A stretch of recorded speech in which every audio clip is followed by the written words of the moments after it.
A wonderful, wonderful Thanksgiving dinner. And it was so nice to have everybody here. And I'm just so glad that Miriam said she enjoyed this. Is the best Thanksgiving she's ever had. She said that? Yeah. It was nice. I wonder who they got to cater it. Who? What Marcia said. I love that. What did Marcia say? She asked me, who's your caterer? Who? Marcia? Yeah, Marcia said, who catered this? I think what we want to do is listen to some of your stories. Which story you want to listen to? Well, let's start back when you lived at 5224 North Pennsylvania. Yeah. Well, we always had, we think we probably went to Betsy's for Thanksgiving dinner. We used to go to Ferdinand's for Thanksgiving dinner. That was Uncle Ferdinand Ann. That's Betsy's parents. My father's older brother. They had a great big house on Central, great big dining room table. And we used to go there for Thanksgiving, I think. Then after Betsy moved out to where she lives in Sycamore Drive, then she started having Thanksgiving dinners. But then after that, the mom would have them. It was always so nice, really. She just, the biggest thing was the time she dropped the turkey on the floor, and then she went back into the kitchen and took the old turkey back and came out with the other one she had.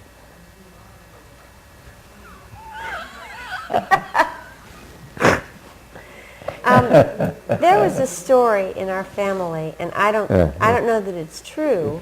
What's that? But that the maid called your mother to when you were little.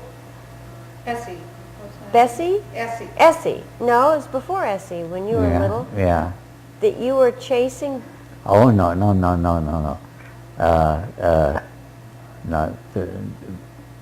Nanette called the house, and the maid answered the phone, and she asked what the boys are doing.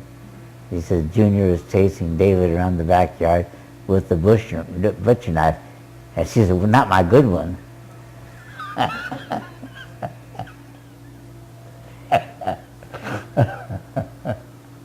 Did you ever get into trouble when you went to school 70? No. Well, I mean, I was traffic boy and all that stuff. You were? Oh, yeah. And I had the bicycle, and I had to ride back, get up early in the morning to get to my post before the kids started coming. I never knew. Did you have a little white belt? Oh, yeah. Anybody else you play with? Oh, yeah. Tommy Devine.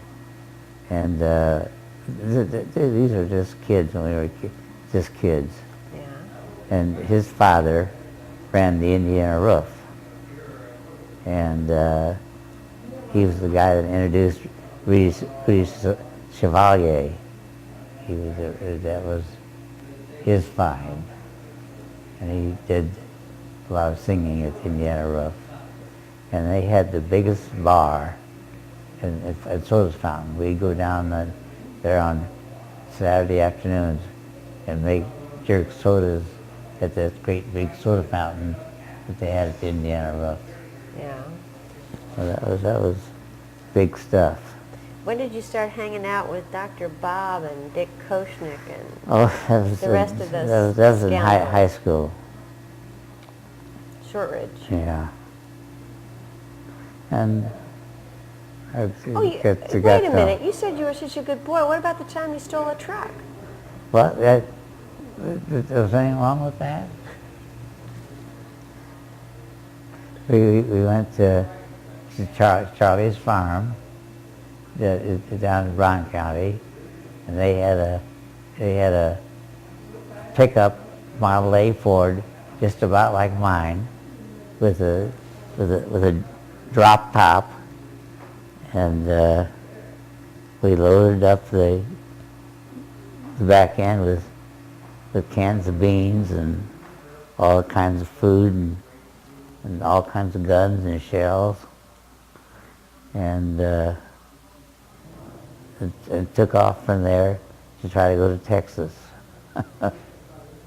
Then what happened? Well, we got as far as Evansville, and we were going to cross the bridge, and they had guards, a toll bridge, and they had guards there, and we knew that if we tried to cross the bridge, they'd probably call the police on us. So we didn't try that. We went downriver, or upriver, and we found this ferry boat working. This was at night, and we paid the farrier to carry us, our truck across the river. Did your feet reach the pedals and you drove the car okay? Oh, sure. How old were you? About 12.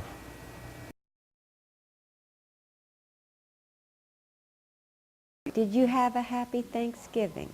Oh, I had a wonderful Thanksgiving. The year 2001. What'd you do? It was wonderful. We cooked for 2 days, and had everybody came over for cocktails before. We had family and friends. In fact, I think there was 25 people for cocktails before our dinner.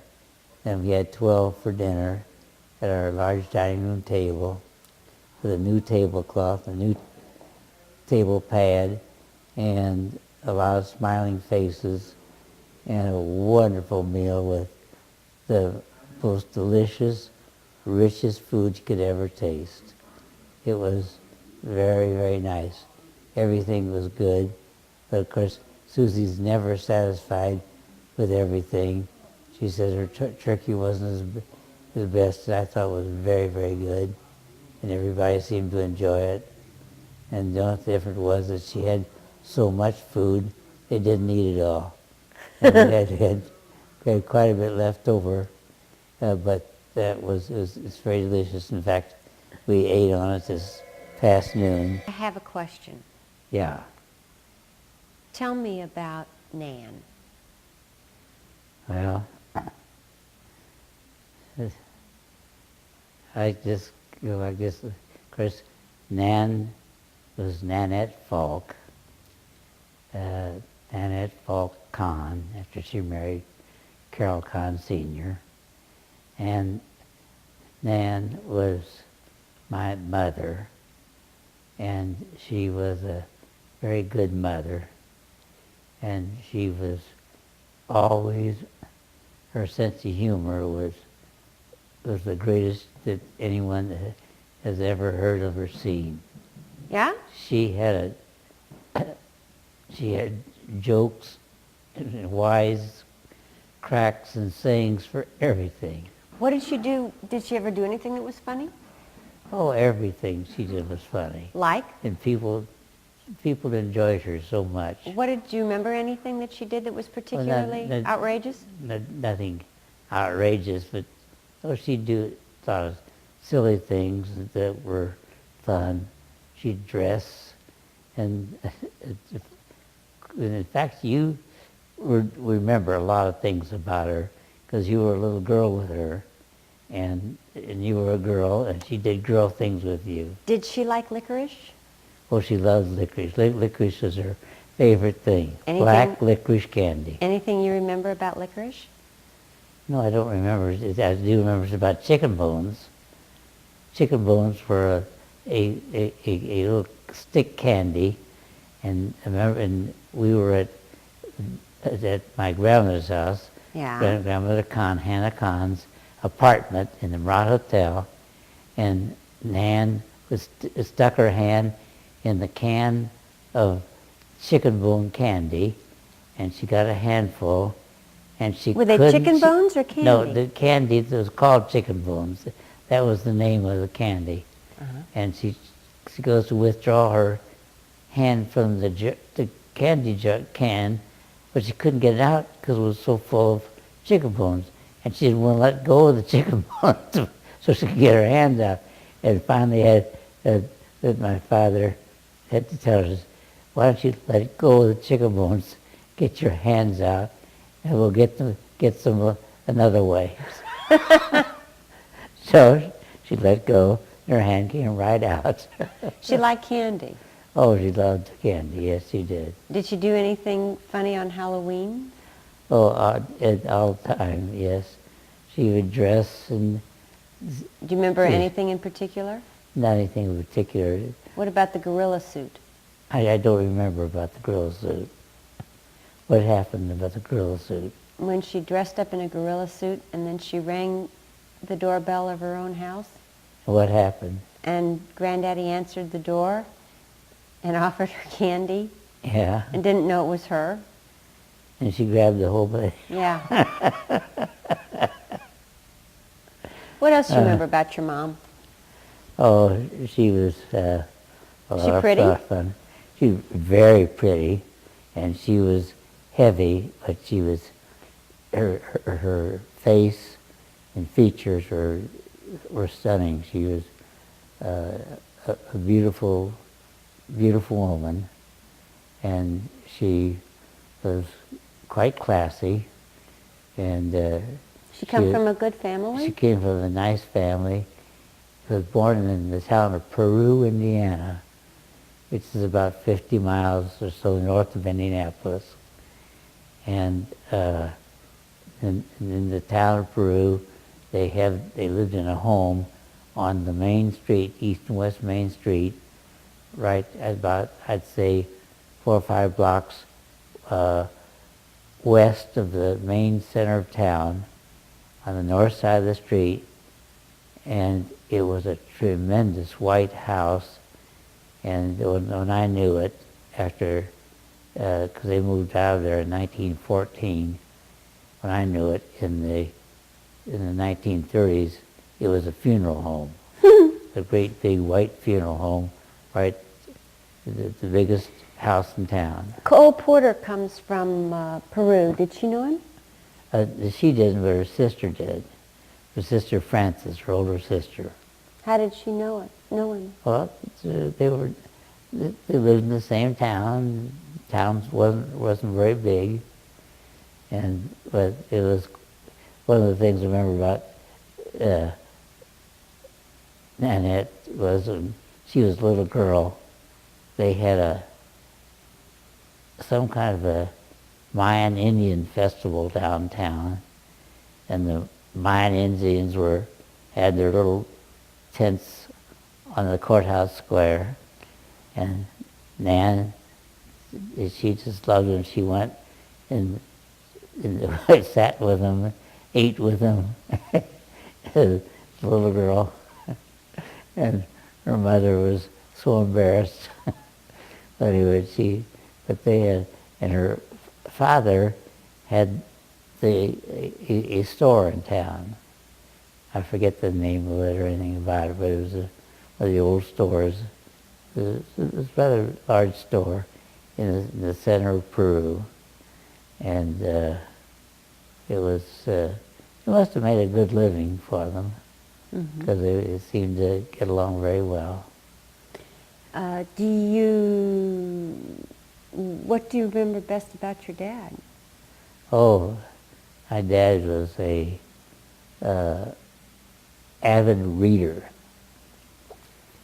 As a little boy, I remember every morning when I get up, my father would be on the toilet in the master bathroom next to his bedroom, and this particular master bedroom had an entrance from the hall, and my father would be there on the pot every morning reading a book.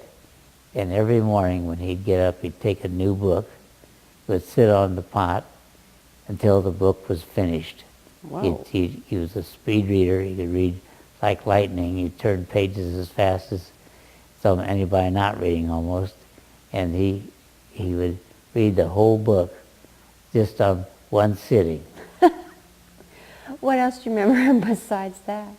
Oh, he was a very good mechanic, and but then later in life, he became very interested in agriculture. He was always an avid gardener.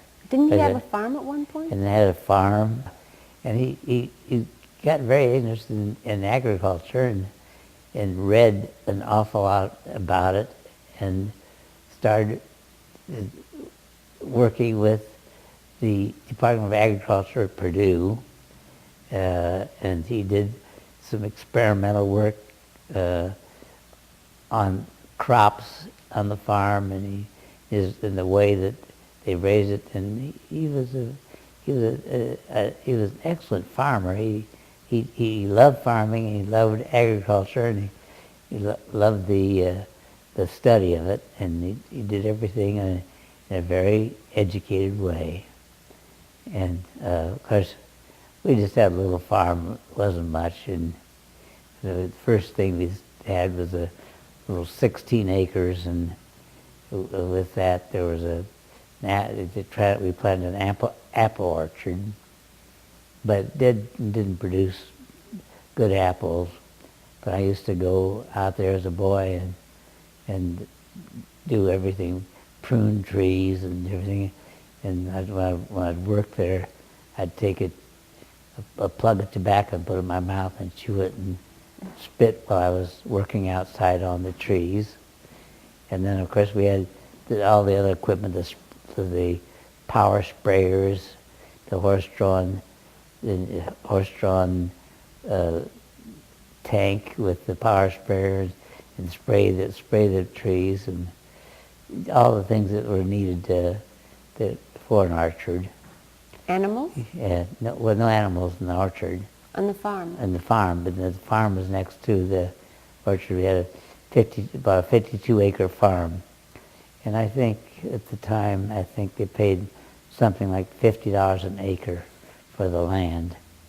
This was back in the heart of Depression.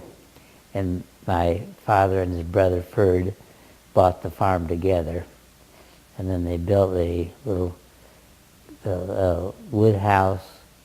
I think it might have been a Sears and Roebuck house on the hill on the farm, and they built a little barn next to it, and a little chicken house, and the farmer's wife raised leghorn hens, and then every Saturday we go out and pick up the eggs from the farm, and my father and mother would deliver them to friends in town. They're always fresh eggs, and they leghorn eggs. And also on the farm we had Shropshire sheep, and we had and they'd always lamb in the spring. They'd have the new lambs, and we'd cut the tails off the lambs. It was always a bloody mess. And then we also had hogs. I forget what kind of hogs. I can't think of the name right now. But they were a very, very nice red hog, and we have pigs, little pigs, and of course they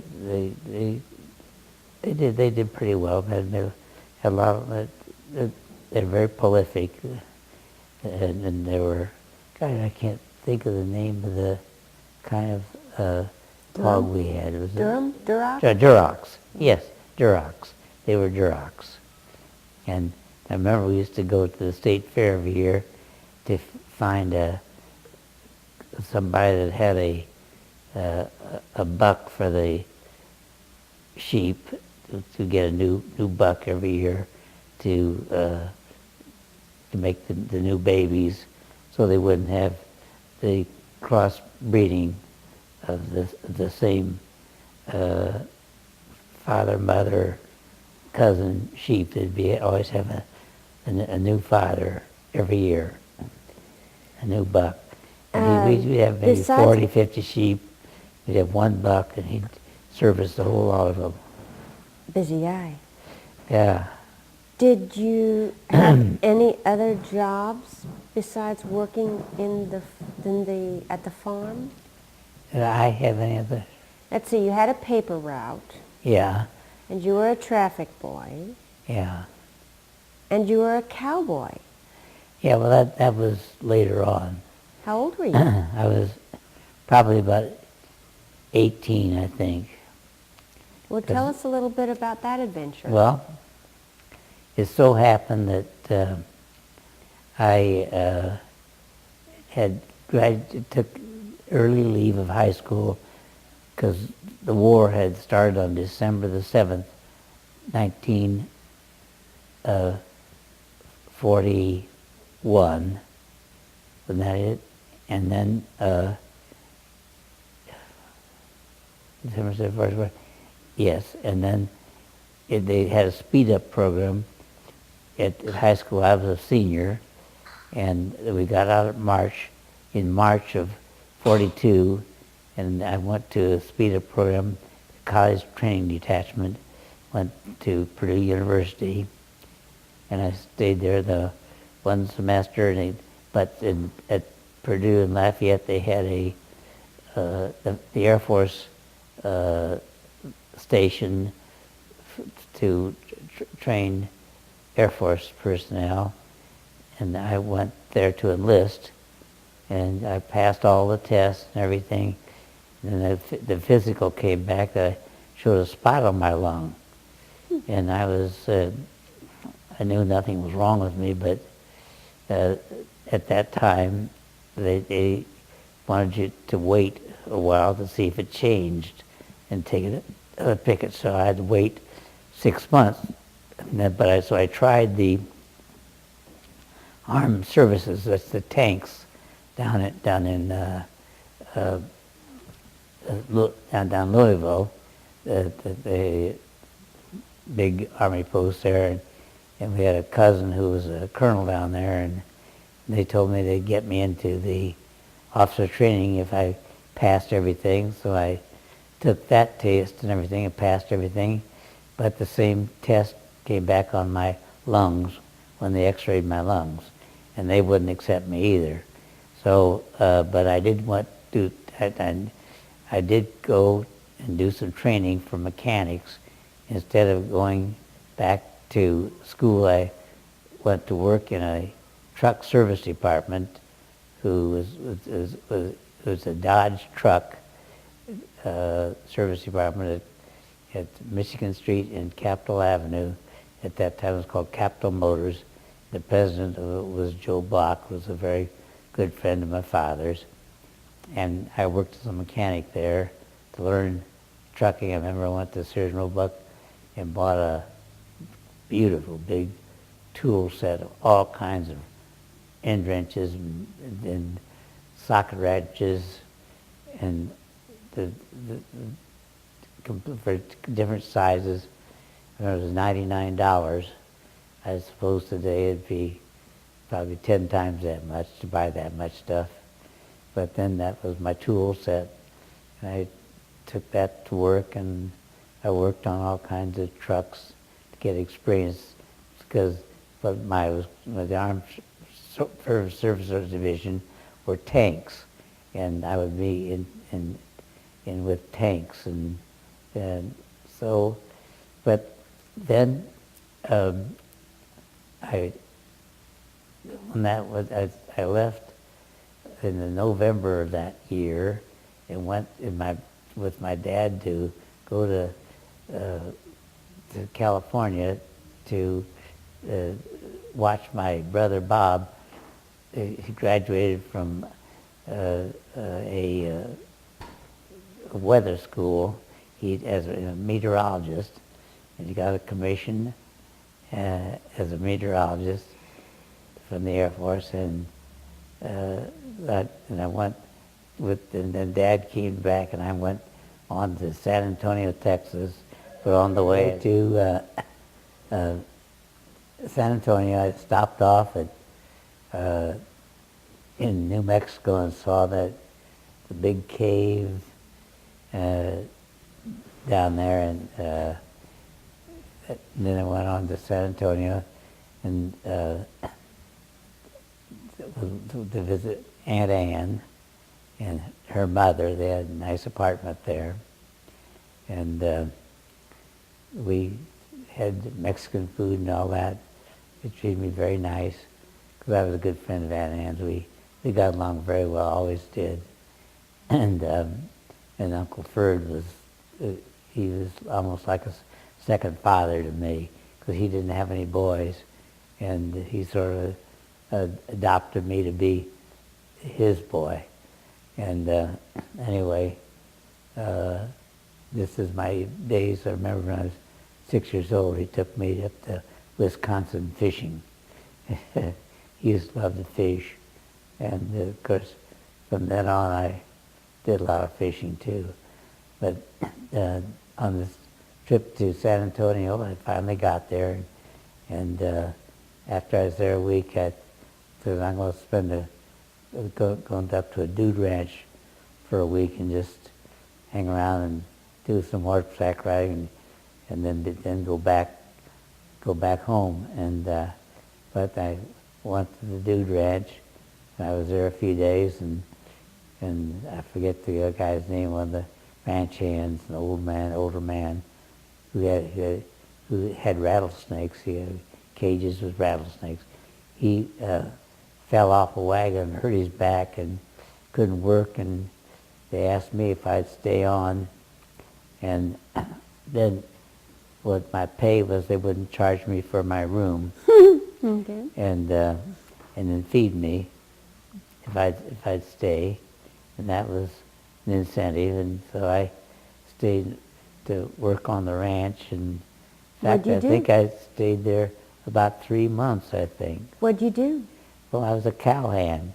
There was a dude ranch, and on the weekends, these dudes would come up, these women and guys, and they would do the horseback riding. We did do all the saddling and the grooming of the horses, and then we'd take them out on trail rides on the weekends, and then we'd have usually we roast a goat or something, and what did you do during the week? What were your jobs? Well, then we'd take care of the cattle and the fences and things on the ranch. We'd do all the ranch hand work. And I had a nice little pony, a little horse. I forget what kind it was. It wasn't a very big horse. He was just so mindful. I could ride him anytime. Didn't need a rein on. Just lean in the saddle. He'd lean back. He'd stop. Lean forward. He'd go. And wanted to go fast. I'd dig my heels in a little bit, and he'd just jump out and go. And then I wanted to stop. I just leaned back and down. Didn't even have to use any reins on him. But they did neck rein. That was the way the horses were controlled. This one didn't hardly need any reining or anything because he was just so responsive. How long were you out there? About 3 months. Oh. So. And then after your stint as a cowboy? Then instead of coming straight home, I went to the little town, Arkansas, to have the gambling. And my parents were there, and I spent a few days with that. Then we came back home. When I got back home, I went to work in my dad's office. And then when the time was up, a couple of months later, I went to take another examination of my chest, and the spots they saw had not changed, so that it's a calcification. So you can join. I had the choice of the Air Force or the Armed Services, so I took the Air Force. The Army Air Force. The Army There wasn't Air an Force. Air Force yet. It was the Army Air Force then. So I took that, and What'd you fly? Well, when I remember I checked in at Fort Harrison, and they sent us all to Miami, Florida, to, I think the name of the hotel was the Tides on Miami Beach. And of course at night, no lights anyplace on the beach because the German submarines might be out there. And so, but we had all kinds of different fun there. I mean, we would actually march on the golf courses, and it was terrible for the golf courses because all these guys were getting some military training. We had to fall out in the street at 5 o'clock in the morning for a roll call. What kind of plane did they teach you to fly? Well, nothing there. And that was just its original going in. We had a guy from in our room from West Virginia. One of the guys went into the bathroom to take a leak in the potty. He got mad as a dickens not to pee in the well. So that was an experience. And then after that, we went to Santa Ana, California for basic training, and getting into groups. And then from there I went to Drake University in Kansas. What's the name of it? Was it Kansas? Iowa. Drake University, Des Moines, Iowa. Yeah, and well, that was a lot of fun because we were the cadets. Dad, let's fast forward a little bit to your service in Europe. Okay, well, anyway, so well, actually, if you want the history, I can just give it to you how it went. I went. Okay. And that was, so I went to. I remember I had a girlfriend. She actually became the campus queen, and you'd meet the sorority girls and so forth. We had a lot of fun there, and then went back to Santa Ana for reassignment, and then they sent me to a basic flying training in Visalia, California, and for PT-22s, single wing, 2 cockpit, open plane, and that's what I first soloed. But we did have a little bit of flying at Drake University. They had little Piper Cubs, and had a instructor pilot that didn't know much more than I did, and I had never flown. But that was my first introduction to flying, but we didn't solo or anything there until we got to the PT-22s, the Ryan PT-22s. And then from that school, we went to Merced, California, to a training school. It is, I forget what kind of school they call it. I do have the orders in my file here. I've got quite a few of the original orders. And went to school there, and we flew, and that's where they determined what kind of plane we flew. BT-13. No, I forget. I forget the plane was. It was a very common training plane, but it had a fixed gear, but it was a bigger plane, and it has a more powerful engine. And they determined what kind of a pilot you'd be there. And I wanted to be a fighter, and I made it. I was assigned to be a fighter school. I graduated, and they sent me to Luke Field in Phoenix, and we flew the AT-6s there. And I'm thinking in Mercedes, we saw BT-13s, I think they were, and then and we saw if they were a narrow gear. Actually, it was a plane that was originally used in the first China War before the P-40s as a fighter, and it was a fairly powerful little plane, and you could do all kinds of stunts with it. And we used to have a lot of fun with those because we would do a lot of night flying, and if we were out of our range or they couldn't see us or anything, we'd tuck into fly formation with airline planes and things like that. Probably scared the hell out of them, but they couldn't see our numbers at night, we knew. So that was fine. Then during the daytime, we'd get down on the ground and hop fences and fly under telephone wires. We just had a ball with those things. When did you get sent to Europe? And after graduation, we got a leave to come home, and then reported back, and they were running way short of co-pilots for bombers for Europe, and so they took us, a lot of us, guys who had a lot of single-engine fighter experience, to be co-pilots on B-17s.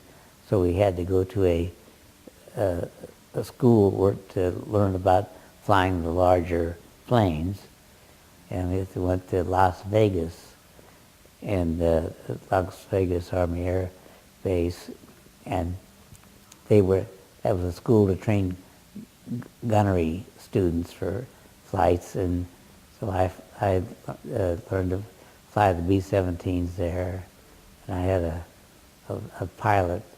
He was originally from Vincennes, Indiana, and we were good friends, and we had a lot of fun. And but I just stayed in Las Vegas, and Las Vegas was nothing then. It was a train station, and they had a few little places around.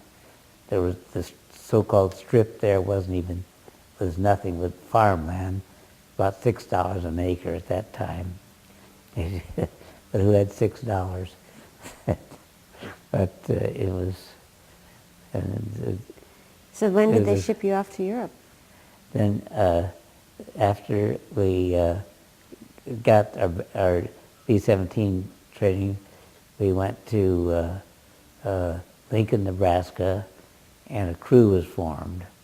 And they took all a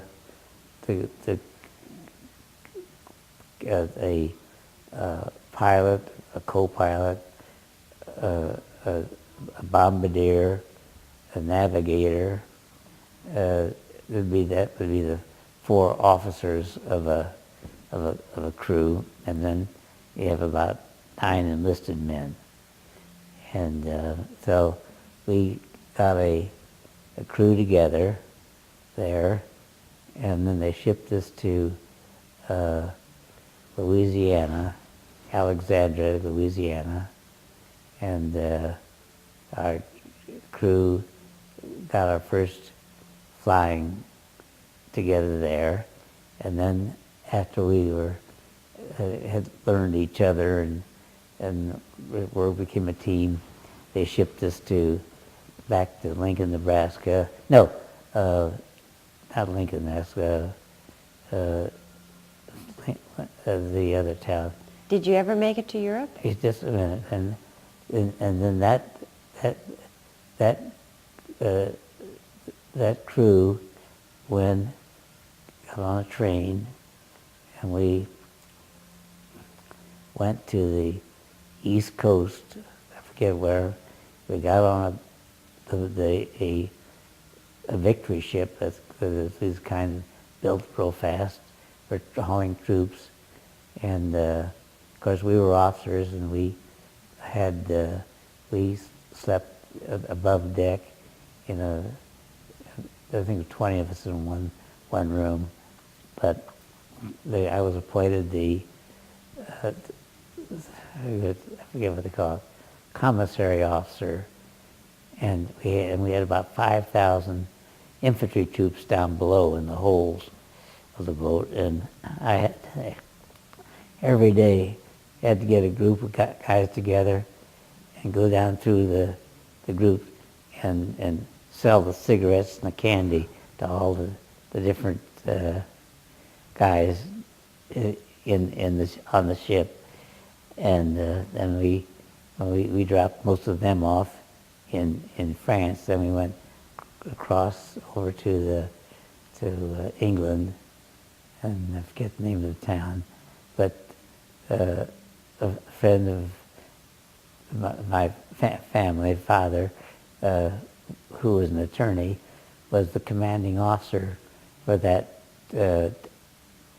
place where we unboarded, and he was there, and I don't know how he knew I was coming in, but he sent for me, and I saw him, and then we went to Ipswich, England, and then we were assigned and got to our Framingham base in England, and we were assigned an airplane, and then we... Did your airplane have a name? No, I don't remember. Our airplane, when we got it, had over 100 flak holes in it. What a flak hole is? That's where bombs had bursted and penetrated the skin of the plane. That's encouraging. Yeah. They fix them? We had to put little patches on them. But nobody painted like a voluptuous woman on the nose cone or something? Oh yeah, that's different. So that's someplace else. We did, but I was also the so-called like the master mechanic for the plane, and I had a crew chief, Sinkovich, who was a good mechanic, and he and I were in charge of the fact that the plane was always in excellent physical condition, mechanical condition for each flight, and we would check the plane all over. We'd have to get there early and check all the parts of the plane and all the ailerons and the tail sections and the wheels and the tires and all the fluids and all that kind of stuff. But I loved to do that because I had gone in my classes as these co-pilot training. I always got the highest grades in the test scores in the class, and so that shows you how I like that kind of stuff. And so and then we got over there in March of 1945, and the war was getting close to the end, and we had a lot of calls. And it was usually about 3 o'clock in the morning. We'd go to a briefing to find out where we were going to go. We'd get all the information, and it was one after another was canceled.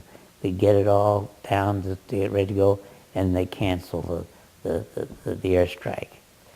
And we had strikes that we were supposed to go into France and in Germany, okay, and we had a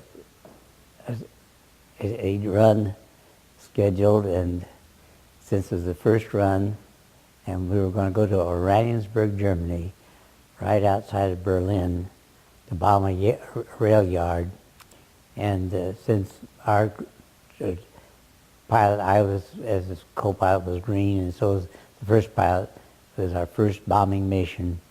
They put me with another crew that has experience, and they put another experienced pilot with my crew, I'm not first. It so happened that was the first and last bombing mission because that was the last bombing mission of World War II.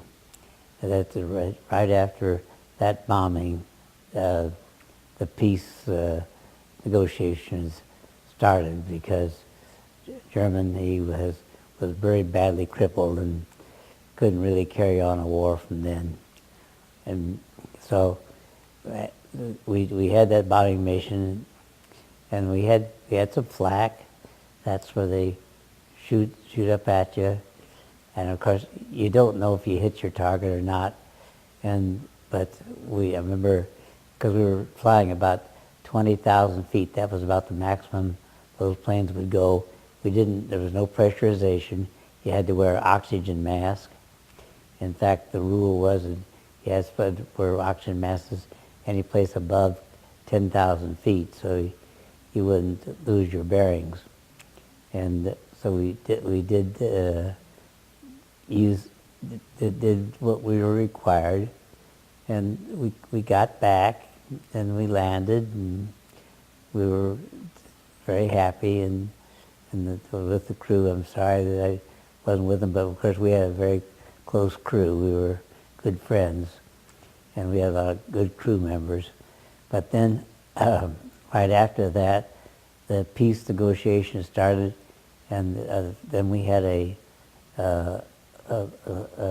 briefing that we were going to bomb food in Holland. And so they made arrangements for our bomb bays to hold big bags of. My pilot wanted me to handle that because I had done that kind of work before, and he hadn't. And so we did. We went down on the deck, and the ball turret gunner, young kid, who was very nice, and he says, "Pull up with us. I can't see the tops of the houses." So, but we were flying between houses, really, right on the ground. And of course, we could only go 150 miles an hour, but when you're going 150 miles an hour on the ground, it's awful fast for somebody to pull up a gun and shoot at you. But if you're in the air, you get a lot of shots at you. But here on the deck, they couldn't. And then we pulled into Amsterdam and dropped the food in the park. And then the next day we did it again. The next day we had several missions the same way, but we didn't go in formation. We went over the channel in formation, and then broke the formation and hit the deck and went down and did the bombing of the food. And but that was nice because it's awfully got a lot of good food in there. I remember guys would maybe sneak a little bit of that out because they had cans of Spam, and Spam was really a delicacy for us because the kind of meat that we ate in England was mutton, and it stunk to high heaven. And so we used the Spam to have it. It was a big treat to us. So other than that, after we got that all done, then we were given orders to come back, and this was about the end of June, to come back to the United States to be reassigned to B-29s. We'd have to go through all kinds of training, retraining for that. But we got back, and we left Frauenberg and flew to, I guess, Wales. We landed there for some reason, and then we flew from there, regassed, and flew from there to the Azores, which is right off of Portuguese. It's a Portuguese satellite country, and a series of islands out in the Atlantic. And we landed there, and they did not have any food preparations or kitchens to feed us, so we were there for about 4 days before we took off again. and we had Charms candies. That was our food while we were there. And then we flew from the Azores to up to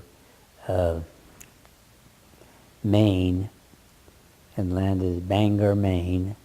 That's where we left our plane, and then took trains back to Camp Atterbury. Then from that Camp Atterbury, they transferred us back to Indianapolis, and I came home for a month's leave, and I didn't feel very well. In fact, Bob Wise was a home at that time, and so I went up to the lake with Bob Wise, and his father was there, and his father says, "Carroll, you have diabetes." And I said, "Well," he says, "when you go back, go see your doctor right away." So when I went back to Indianapolis and saw Dr. Solomon, and he took some tests and said, yes, he just has diabetes, and the best thing to do is check in at Fort Harrison. They had a hospital there, and I was an officer, and I checked in there. It was an experience because I had two young doctors there that were very, very nice, and they tried to talk me into going to medical school because I got all the books I could get and read about diabetes and had quite a bit of knowledge about it, and they wanted me to, thought I'd be good to decide to go to medical school. But I was too anxious to get to work because I had lost time, and I wanted to make up for that lost time. When did you meet Louise? Well, I met Louise when I was waiting for my retirement discharge from the Air Force. My cousin Margie, who just passed on, lived right across the driveway, and she had girlfriends, and one day she asked me to come over, and I did, and she had three other girls playing cards, and her, and then this one girl needed a ride home. She asked me if I'd take her home, and that was Louise Kaplan. So I drove her home, and I was quite a bit older than she was, and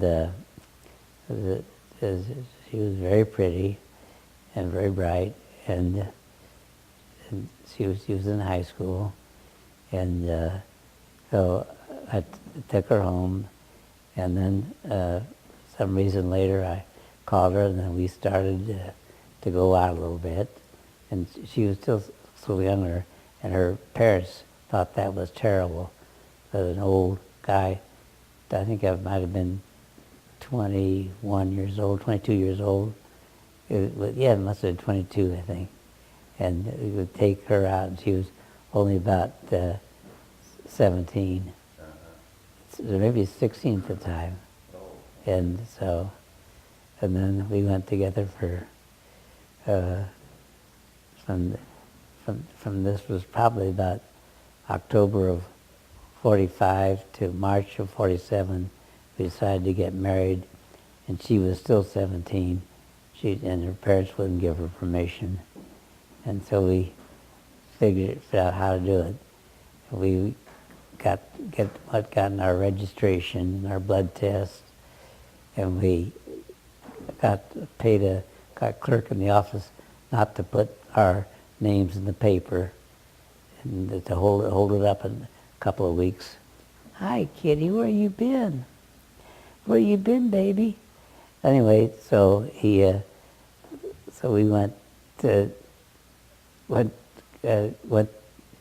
took Louise's mother downtown to do some shopping, and then we had our bags in the car, in the trunk, and then we went over to the courthouse, got it, and across the street from the courthouse was the Justice of the Peace, and we went up to him. We had our license and had gotten all that together, and and they needed a witness, and I got a drunk off the street to come in to be the witness, and we got married in that Justice Peace office, that little dinky office across from the county courthouse downtown. It was a little dinky. All those buildings, I think, were torn down, but that was when we got married, and then we headed for Chicago, and we went right to the it was a big hotel. I forget. Anyway, I forget the name of it right away, but it was a nice hotel, and it got a suite of rooms for $11 a night, and that was what we did. And that was, and we could walk outside on the roof from this suite we had, and it was very nice. And we, I forget what we did that first. Yeah, that was still in the early evening, and we called the Temple Sinai. Wait, Yeah. You called your dad? No. Oh, okay. Yes. We were at in the suite at the hotels, right on the outer drive. Right, it's I can't think of the name right now. Very famous hotel, still there, and we called her parents, and he was Max Kaplan, because her father's my father-in-law. Oh, he was very upset. He said, "I'm coming up to get you right away." And then I told him, I said, "Max wouldn't do any good. It's too late now." And so but he said, "Well, you got to get married by a rabbi." And so we agreed. So we called this temple, and this Reformed temple. It was in the south side of Chicago. It was in Rabbi Mann, I think his name was, very famous rabbi. And he agreed to meet us and give us a Jewish wedding. And so we went to him, and he gave us the service. And because at that time I was making $35 a week, and I gave him $10 for the service of marrying us, and he gave Louise a $10 wedding present. And so that was our marriage, and we went to the hotel, and we went out to dinner, and just had just a wonderful time. And then we came back to Indianapolis and started out. And it was, when we came back, we went to the Marat Hotel and got a room there, to stay there for several days till we got able to find an apartment. We found one right next to Tech House High School. My father had to buy an insurance policy from the guy to get him to rent the apartment to us. Things were very hard to get in those days. There was always a shortage of everything. And so we stayed in that little apartment.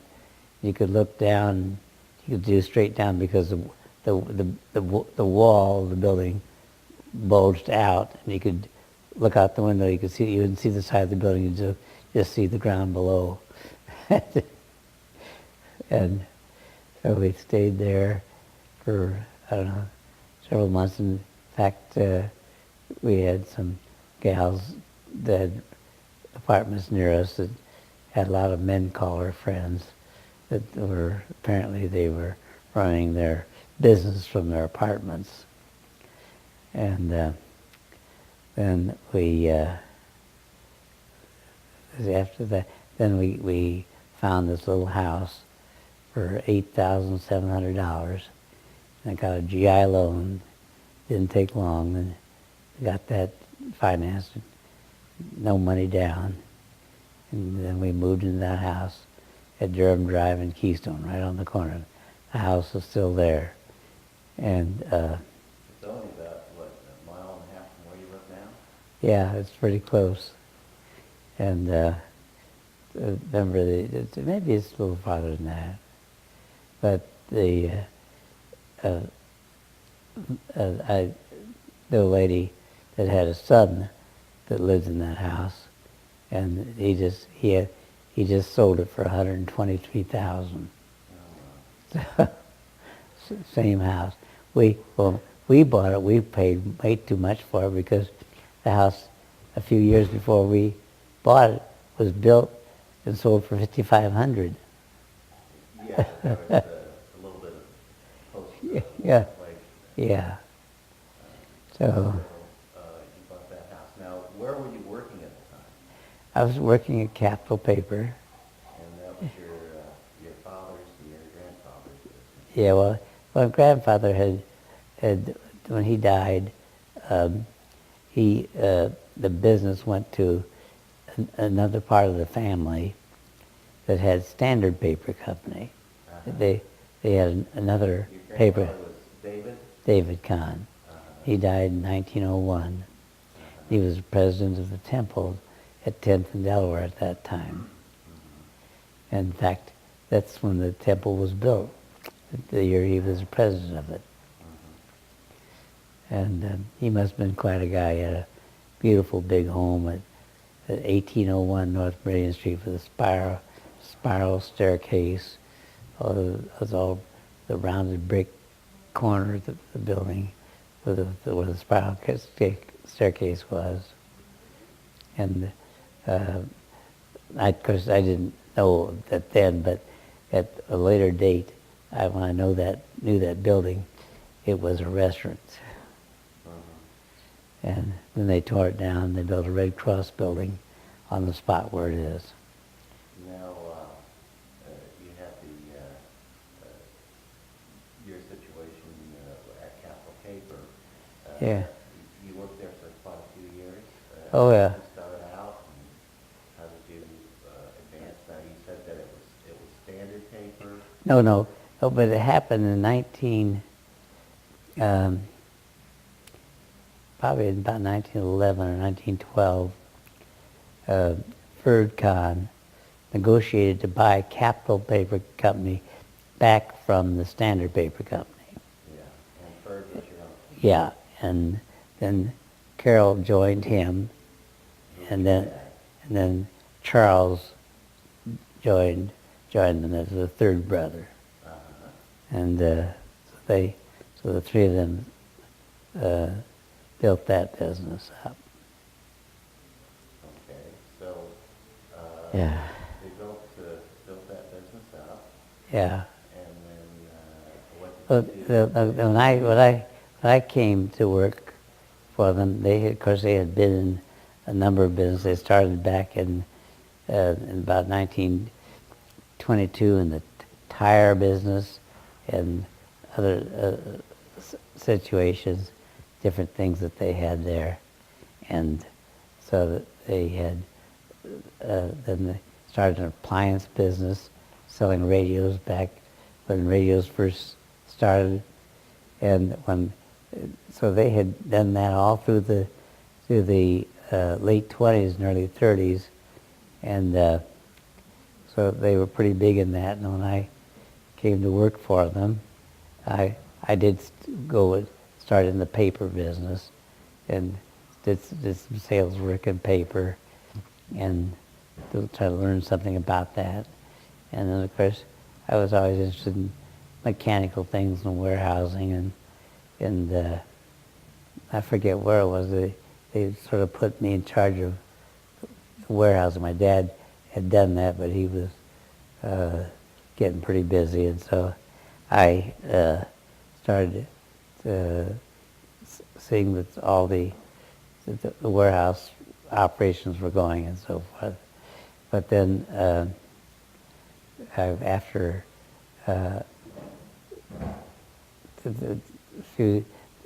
few months with the paper, I started into the appliance there and selling appliances. And they sent me to the towns to find dealers, and I remember when I went to, I can't remember all the towns. I'd go there and find a room someplace, and I had to stay there until I'd find a dealer, and I'd get either a funeral home or somebody to take on the appliance line that we were selling. And I think we were selling Crosley then. And funeral homes sold appliances? Yeah, oh yeah, sold furniture and appliances. Huh.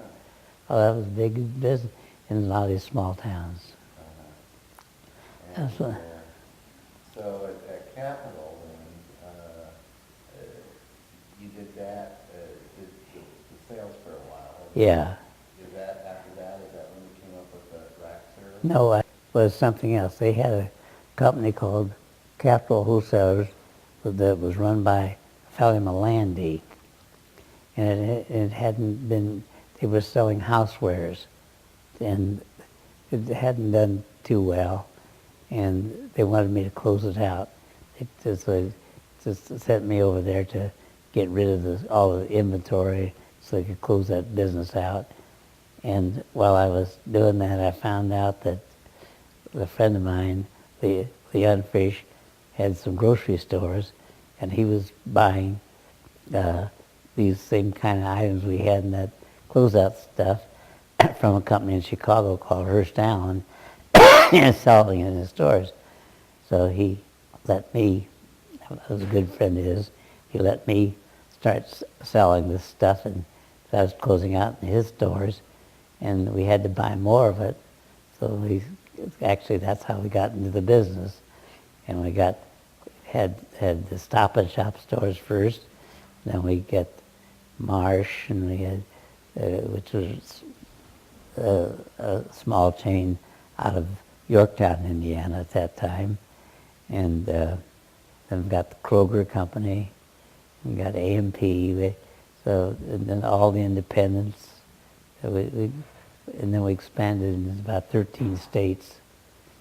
And we had a pretty big crew, and had a lot of people there. We had basically we had over 100 delivery trucks that would go to the stores, and put the housewares on the shelves. And we had 100, about 300 people working in our sales and warehouse and doing that work. So, and of course we went way over $1 million very quickly, and Daryl Paul wanted me to join YPO. I didn't have time for it, and I wasn't interested. And Louise thought it'd be very good if we would, and so she talked me into joining, and I did. I joined YPO in about 1962, and so I couldn't remember. Was that right? Yeah, that's probably right. You would have been 30. Maybe before that, maybe. You joined before you were 40. Oh yeah. And that's probably 60. Our business was going pretty good. The rack service business by 1962. Mm-hmm. It was getting sizable, and 1952, but that's because we were, and because it was growing pretty rapidly, and we had a group of guys that we had an organization a national organization, and because of our size and so we were considered pretty big buyers of quantities of items, and we had a group of us get together, and we'd meet and try to rape the suppliers, put a lot of pressure on them to give prices that are lower so we can improve our margin.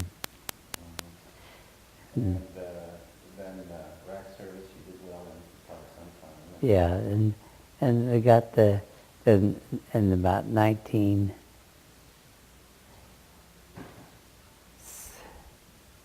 I'd say 64, I think I wasn't chairman of the chapter then yet, I don't think, but I was very active in the YPO, and we went to Hawaii for a University of Presidents, and I met this fellow from Chicago, Mac Barrett, and we talked about my business, his business. We sat in the sand and tried to finally figured out something, how we could use his machinery to pick orders. Nobody had done that, but there was talk about that coming up someday, and we worked out a system, and then we designed the equipment that would go on these rails to pick orders out of racks in rapid succession. And since we didn't have computers, but we did have the card systems with IBM. We used those card systems to assemble our orders with, and to bill them.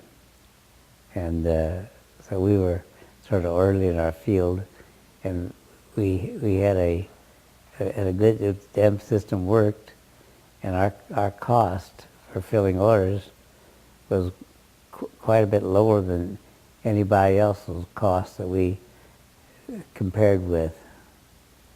And but you have to have a champion, somebody to work with it, so it would always operate. And then I wanted to merge my father had died in 1968, and LWWII wanted to merge the companies together, Capital and Consolidated. I was the president of Consolidated Sales, and I didn't want to do that. In fact, I wanted to buy the Consolidated Sales so it could move it away from the Capital, and they didn't want that. And since I was a minority stockholder in both the Capital and Consolidated Sales, and I wouldn't agree to the merger, they fired me. So I was all of a sudden was out of a job, and I had kids in school and all those things. And of course, he thought I was making a lot of money in real estate because I had developed some land and was selling some lots, and which wasn't anything to speak of. And but he thought I was doing a big thing. Who was he? LWWII. So I was without a job, and I had to start shoveling for myself. So I started. I looked at many different things, and seemed to be the easiest was the building construction business. So I got involved in that, and that's story after story after story, and didn't make much money in that. But as a result of the fact that I was doing the construction, I was able to find some land, and did make some money on the development of the land, the purchase and sale of it. So that seemed to be very easy for me, and had several deals that were very nice, and that helped me get a good footing.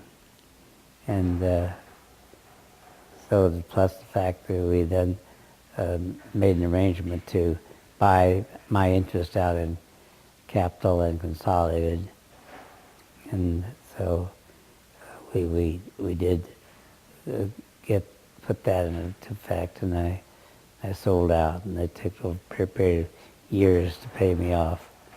And but anyway, that was the way that thing went. And then after I was in the building business, I had a situation when that we were doing just fine, except that in about 1978, the interest rates were starting to go up, and housing was slowing way down, and it got worse. But I made arrangements to buy an interest in a liquor store, and that's a long story within itself. And so I did do that, and then Louise was. I had an idea we'd do a discount type liquor, but really that was self-serve and all that kind of stuff. But everybody was doing that and trying to do it. So then this wine, then Louise was interested in coming in and wanted to play with wine, and I did have some money, so we were able to buy a wine inventory, and we go to auctions and buy old wines, and that wine business built very rapidly to a very substantial and profitable business. And it was so much fun, because when I had a lot of employees and all that kind of stuff, I'd have to wait in line to go to any restaurant and so forth. But we had this little wine business, and many times we wanted to go for dinner, they'd always find room for us, no matter how crowded they were, because we were notoriety, and because we were number one in the wine business. Yeah. Number one in Indianapolis. Yeah. That really beats being just plain discount liquors. Yeah. And we were the number one in the state, Indiana. And we had some competition in other towns too. A good operator in South Bend, and also a very good operator in Fort Wayne. And then they had Big Red down in Bloomington, but we were the kingpin. So that was for that, and we did well, and I arranged to build a big super liquor store with all kinds of things, wine storage containers in the basement, and to rent out for people to store the wine, and we had plans drawn, and okay. All right, had plans drawn for it, and it was, we got ready to go, and then Louise got sick, and when she lasted for 10 months, and I lost all the interest I had in that, and the fellow that had been a supplier to us wanted to buy the store, but he didn't have any money. I didn't consider it. And then after Louise died, several months I did call him, and he was living in Detroit, and talked to him about buying it, and I would help him do the thing. And so we made an arrangement, and he came down to buy the store, and he came up with this $10,000 that he was able to get, and that was all he could do. But that's the rest would be worked out in equity. And for the next 5, 6 years, it was quite a while, for maybe 6, 7 years before he was able to get a loan enough to get me out of the picture. So it's been a very good relationship. So that's about it. So we're here today, retired, sitting at home, drinking Diet Pop and wine every day and some hard liquor. That's it. What are your favorite things to do now? I really don't know. I have to, my being with my family is the most favorable thing that I can think of. I enjoy my family so much. They're the best thing that's ever is. And I get the biggest joy out of that. So that's where that stands. You have one grandson? One grandson, and I have my three children, and they were all brought up by a wonderful mother. And they have been so much joy to me. Okay, I'm done. You're tired. Yeah.